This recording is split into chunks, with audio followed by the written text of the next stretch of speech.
Culture का part है, important part है, उसको जो पढ़ा रहे उसको लिखिए, उसके बाद नया टॉपिक स्टार्ट करेंगे। ठीक है, साहित्य के बारे में पढ़ रहे हैं, बुक के बारे में पढ़ा रहे हैं अभी। जैसे अब 2 बच गया, छोटा छोटा सा, उसके बाद लिख लीजिए द रामायण। रामायण, ठीक है, रामायण इसके लेखक कौन थे? ऑथर बाय महर्षि महर्षि वाल्मीकि। महर्षि वाल्मीकि के द्वारा रामायण की रचना की गई थी, इतना गलती मत करो। ठीक है, ये महर्षि वाल्मीकि के द्वारा रामायण की रचना की गई थी। और रामायण को एक नाम से और भी जाना जाता है, रामायण इज आल्सो नॉन, ठीक है, आदि काव्य। इसको आदि काव्य भी कहते हैं। जी हाँ बेटा, इसको आदि काव्य भी कहा गया है। ठीक है, रामायण को आदि काव्य भी कहा गया है। देखो, रामायण को अभी तक एपिक के श्रेणी में रखा गया है, इसको कहता है एपिक है। एपिक मतलब जिसको हम लोग हिंदी में कहते हैं महाकाव्य है। इसको क्या कहा गया है? महाकाव्य। जानते हो ये बात? तो रामायण को एक नाम से और जानते हैं, इसको आदि काव्य भी कहते हैं। और इसके रचयिता, ऑथर्ड कौन है? महर्षि वाल्मीकि। और रामायण क्या है? रामायण इज द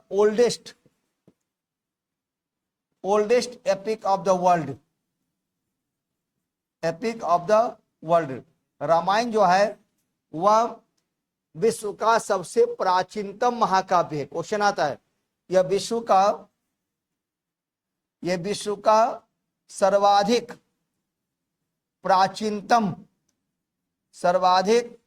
प्राचीनतम महाकाव्य है।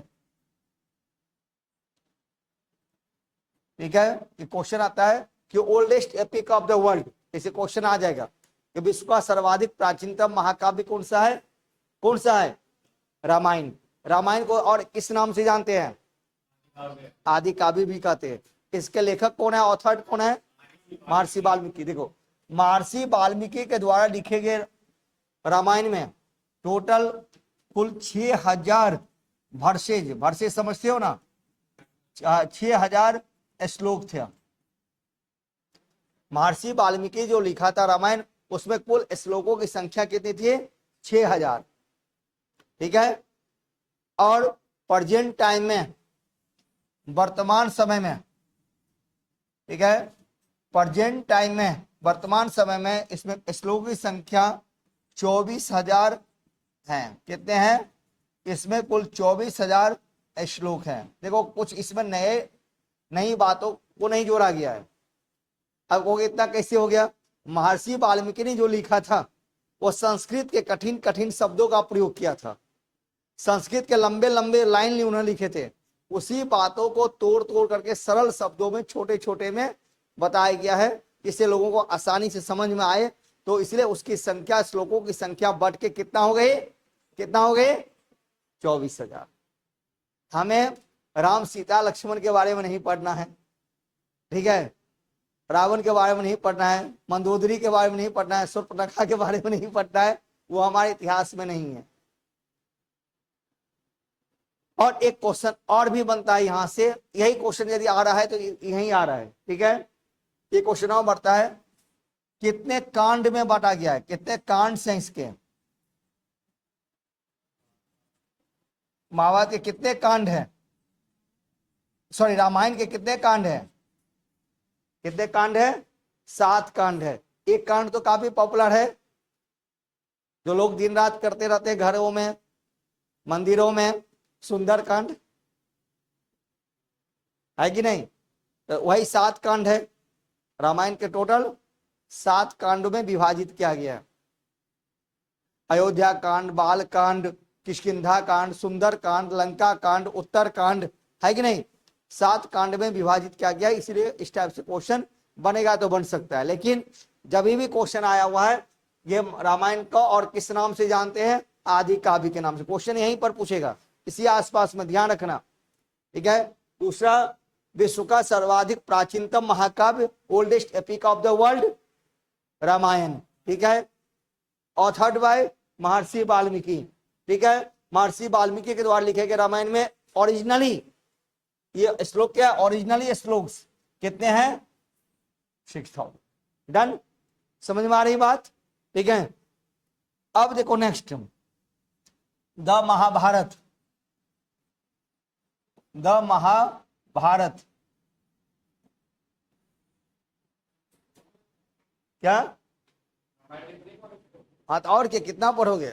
अब मैंने क्या कहा, हमें राम सीता लक्ष्मण या कुंभकर्ण इन लोगों के बारे में नहीं पढ़ना है, क्योंकि हमारे इतिहास में नहीं है, इसको साहित्य में रखा गया है। वो साहित्य में भी क्या कहते हैं, क्या कहते हैं हम, एपिक, महाकाव्य में लिखा है, क्योंकि आज तक इसका कोई ऐतिहासिक प्रमाण प्राप्त नहीं हुआ है, आर्कियोलॉजिकल सोर्सेज नहीं है, इसलिए इतिहास के विषय में इसका स्थान नहीं मिला आज तक।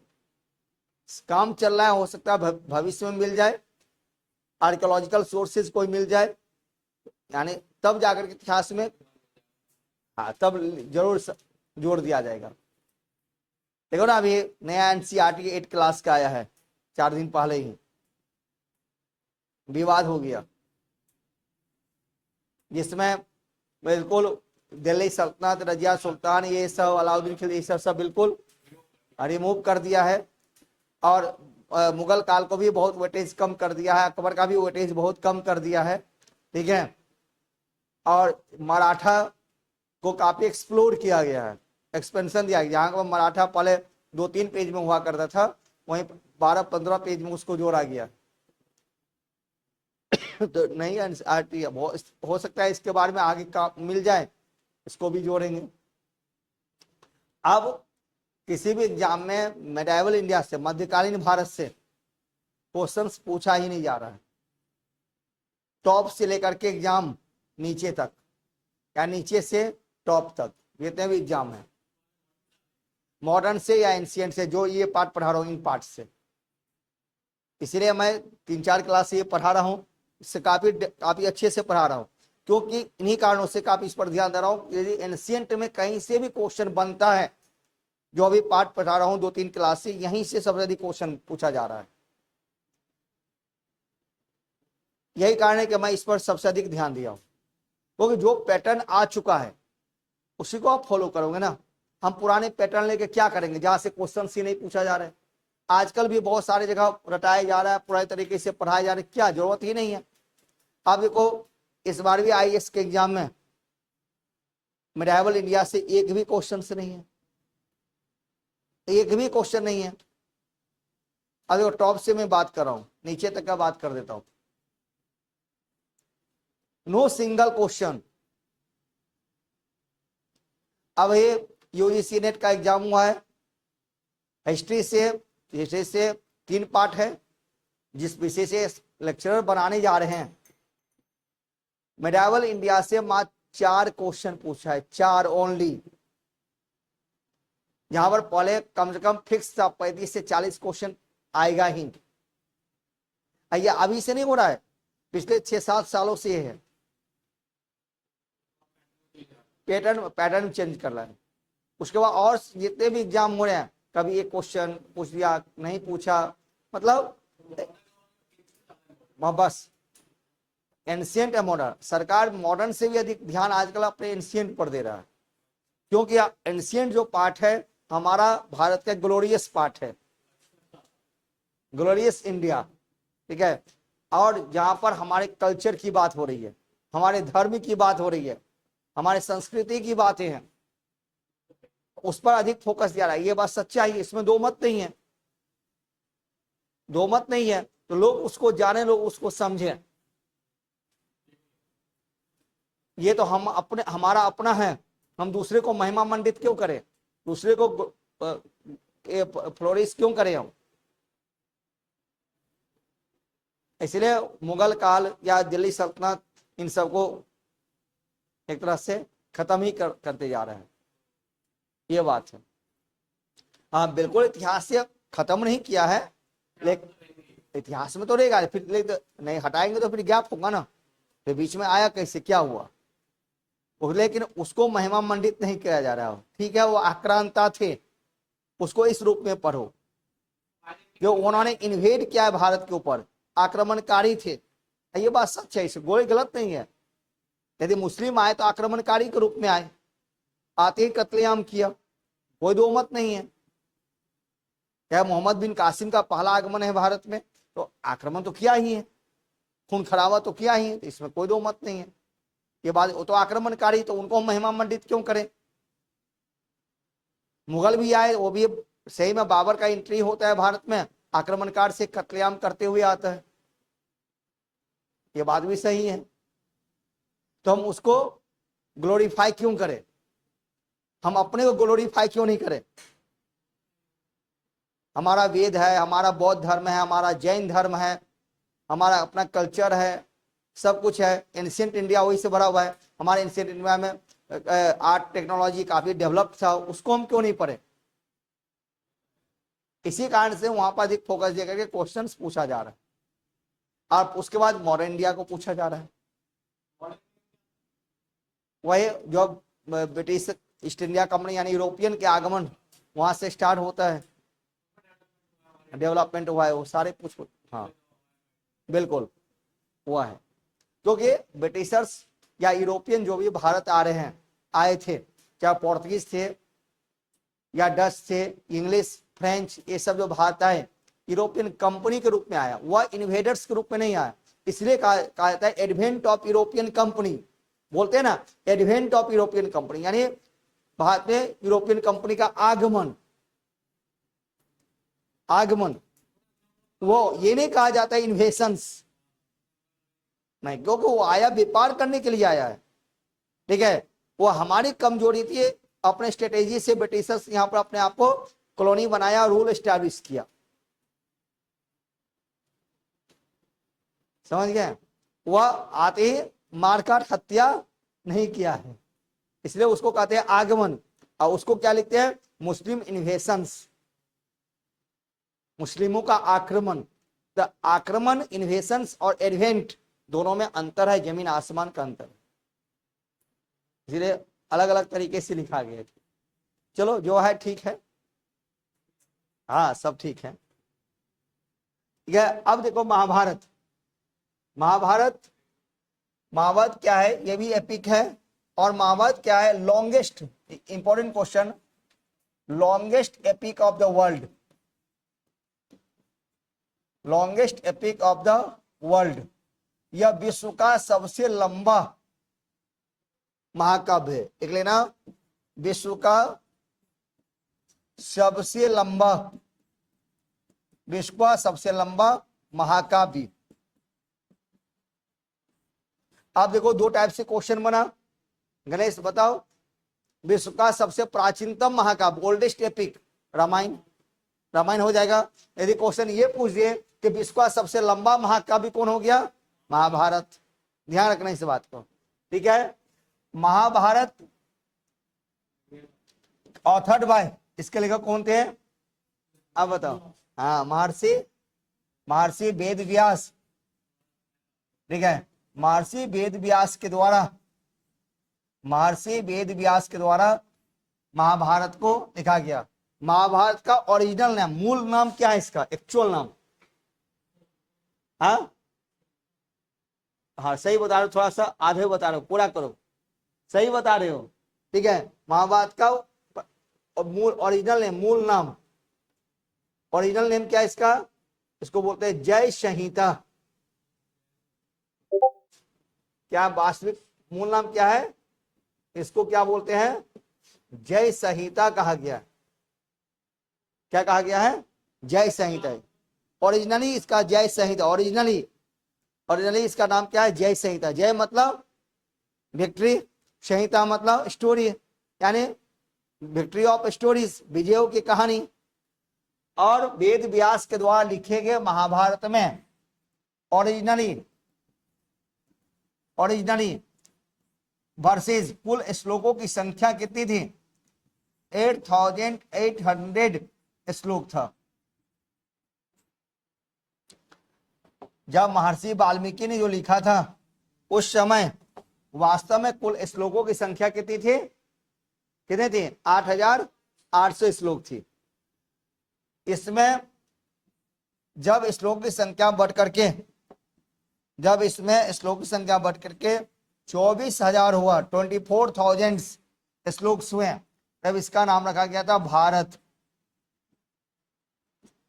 तब इसका नाम रख दिया गया भारत। और 2 ऋषि हुए थे, पिता पुत्र, जिन्होंने पुराणों की रचना की थी। पुराण किसने लिखा था? पिछले क्लास में बताए थे, याद कीजिए।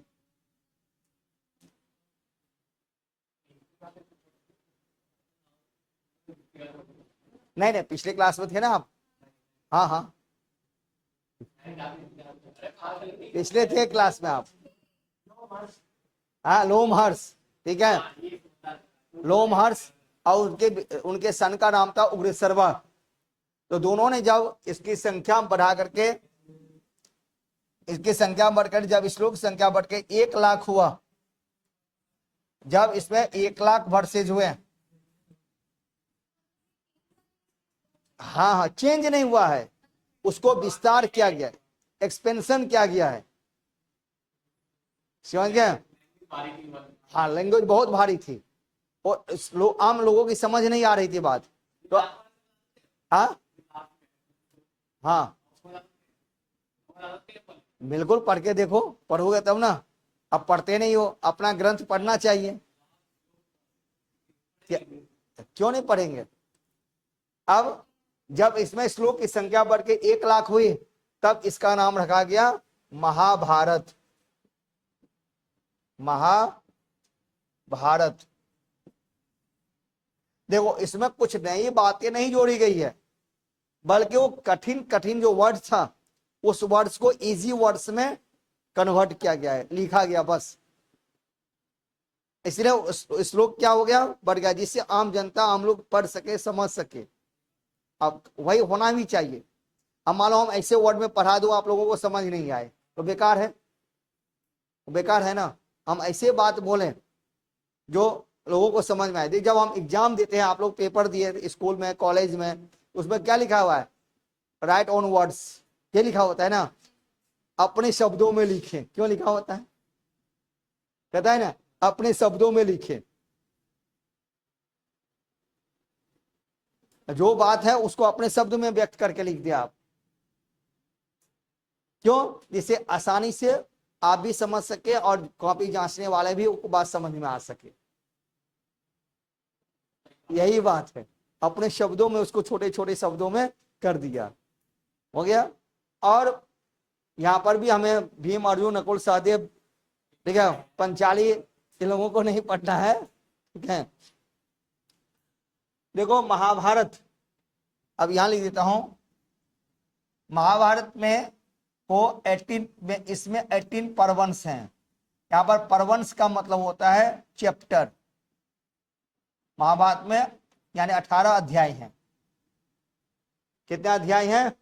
कितने चैप्टर्स में बांटा गया? चैप्टर मतलब इनको बोलते हैं पर्व, बोलते हैं 18 पर्वंश, यानी 18 पर्व, यानी 18 चैप्टर है इसमें, ठीक है। जैसे रामायण पढ़े थे 7 कांड पढ़े थे, इसमें कितने हैं? 18 पर्वंश, यानी 18 चैप्टर, 18। और इसके 6th चैप्टर में देखो, 6th चैप्टर में किस क्या मेंशन है? Detail mention of Bhagavad Gita. Bhagavad Gita नाम सुने हो ना? भगवत गीता का उल्लेख, क्वेश्चन काफी बार पूछा है, मोस्ट इंपॉर्टेंट क्वेश्चन, हाईलाइट करके लिखना। ये क्वेश्चन जो है काफी बार पूछा, बहुत बार पूछा है। ये भगवत गीता का उल्लेख महाभारत के किस अध्याय में हुआ है?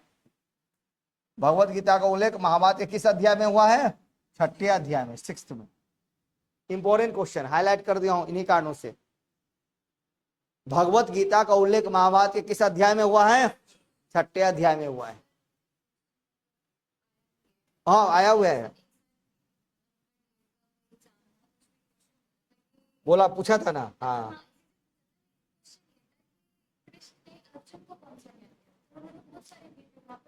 छठे ऑप्शन में क्या था? ज्ञान दिया, कर्म का ज्ञान दिए, कर्म, वर्शिप, कर्म, सॉरी, कर्म पर, वर्शिप नहीं, कर्म, कर्म की बात करते हैं। देखो भगवान कृष्ण जो है हमेशा कर्म की बात करते हैं, अधिकार की बात करते हैं। तो कर्तव्य कर्म करने के लिए कहा है उन्होंने।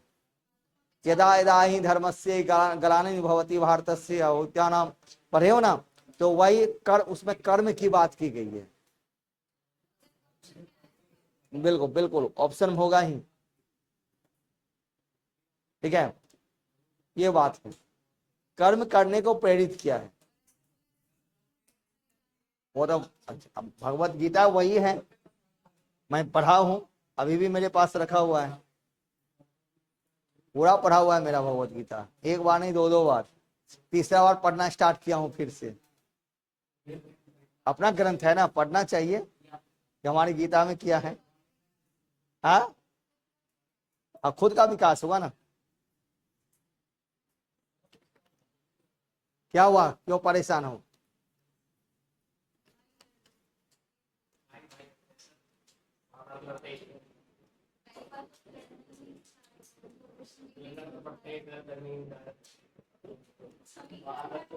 क्या हुआ? हाँ यही बात है।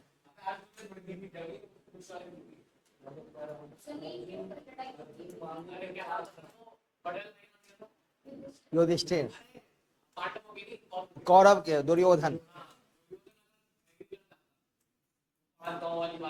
हाँ नहीं होती। अहंकार, अहंकार और अनैतिकता।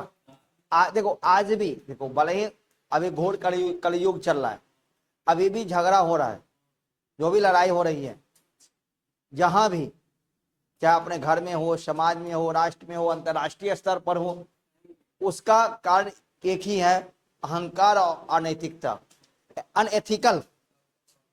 ठीक है, अनएथिकल जो लोग कर रहे हैं ना काम, इन्हीं कारणों से सभी जगह लड़ाई है।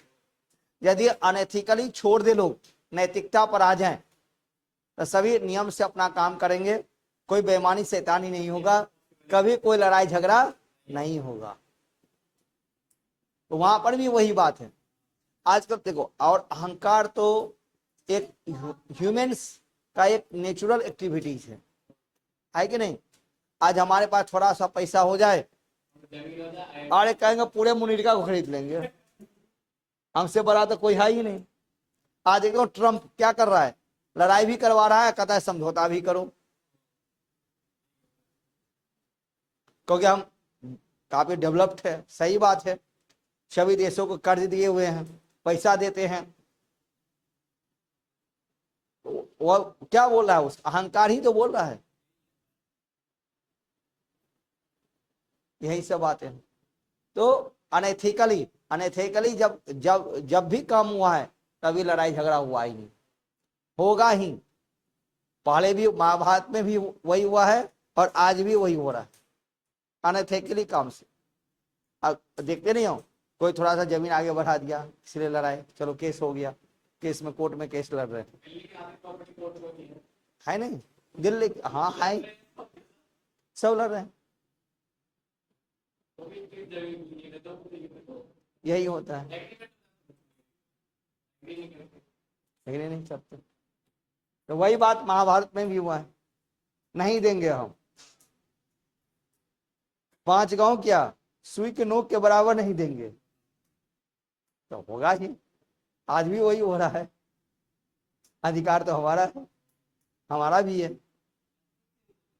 हाँ एथिक्स, एथिक्स से नहीं होता है ना, अब बिल्कुल नहीं हो रहा। एथिक्स वाली बात जो है वो सिर्फ बुक में लिखा हुआ है, प्रैक्टिकली नहीं हो रहा है। हो गया, अब इतना पढ़े, अब स्टार्टिंग करो नई बातें। द बुद्धिस्ट लिटरेचर, बौद्ध साहित्य, द बुद्धिस्ट लिटरेचर,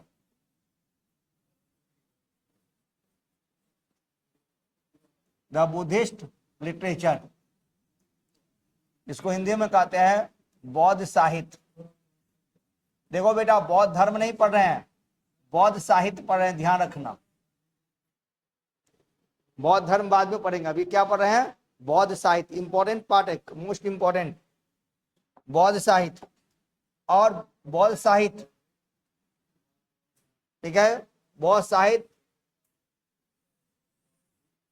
को हम 3 भाग में डिवाइड यहां पर कर दे, यानी जिसको कहा जाता है हल्ला नहीं, बातें नहीं, इसको हम कहते हैं त्रिपिटका, त्रिपिटका, त्रिपिटक, तीन पीटक है, यानी पीटक। पीटक शब्द का अर्थ क्या होता है? बहुत साहित्य की शुरुआत यहीं से है, पीटक, ये साहित्य का नाम है, टेक्स्ट का नाम है। पीटक मतलब क्या होगा? पीटक शब्द का शाब्दिक अर्थ क्या है? पीटक इस शब्द का अर्थ क्या होता है? बास्केट। क्या होता है? बास्केट मतलब टोकरी। तो इसको बास्केट क्यों कहा गया? हाँ, बास्केट क्यों कहते? बास्केट में सारा बिखरा हुआ सामान जो होता है संजो के एक साथ कलेक्ट करके रखते हैं, कलेक्शन, इकट्ठा। ठीक है, यहीं पर बौद्ध साहित्य के, बौद्ध धर्म के जितने भी बातें हैं एक जगह इसी में कलेक्ट करके लिखा हुआ है, कलेक्शन ऑफ द बुद्धिज्म। हाँ, तीन टोकरी है, इसलिए इसको तीन भाग में बटा गया, इसलिए बोला त्रिपिटका। त्रिपिटका यानी तीन पीटक हैं। ठीक है, एक का नाम क्या है? ठीक है, एक का नाम है सुत्त पिटका, सुत्त पिटका, हिंदी इंग्लिश में ही लिखते हैं। एक का नाम है विनय पिटका, एक का नाम है अभिधम, अभिधम्मा पिटका।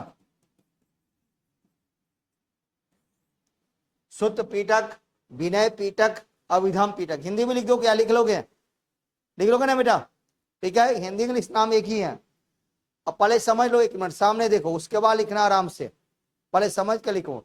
यही त्रिपिटक है, ये सभी बौद्ध साहित्य का, बौद्ध ग्रंथ का नाम है। और ये पिटका जितने भी हैं, ये जितने भी पिटका देख रहे हो, ये सभी जो है, ये सभी जो है, ये पाली लैंग्वेज, पाली भाषा में लिखा हुआ है। क्वेश्चन बहुत मोस्ट इंपॉर्टेंट, हाईलाइट इसलिए एक बार और कर रहा हूं। किस भाषा में लिखा हुआ है? सभी पाली भाषा में लिखा हुआ ग्रंथ है, याद रखना, मोस्ट इंपॉर्टेंट क्वेश्चन। ठीक है, किस भाषा में लिखा हुआ है? पाली भाषा में लिखा हुआ है।